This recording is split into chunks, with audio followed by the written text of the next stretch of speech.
key crux of a tall tale speech. Now, my fourth panelist, Vania, are you ready for the question? So, my question for you is, does the tall tale have a proper conclusion like speeches in other contest, or we can just leave it at a climax or anything else? What should you prefer, or what is your idea about it? Over to Vania. Thank you so much, Toastmaster Hassan. Hello and welcome, everyone. This is Toastmaster Vania. I belong from Dow's IBHM Toastmasters Club, Karachi, but currently I'm living in Dubai. Thank you so much for that question. There is one very interesting thing about tall tales. It's entirely your game. It's entirely your story. It's entirely your wildest imagination coming into play. Now, you do not necessarily have to have a conclusion. You can leave the audience at a cliffhanger.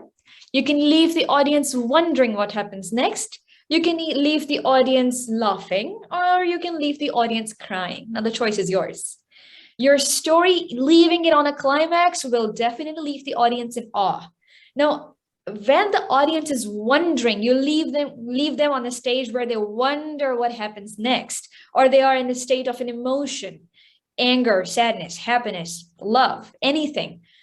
You have won it. You've got it. Your speech has already gained the points that you want to get from the judges.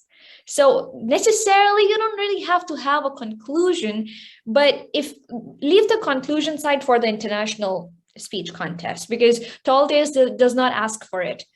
But if you're climax, or if you're leaving the story at such a point that it kind of gives an impression of a conclusion as well as throws in a cliffhanger, that's a double cream. That's a double cake.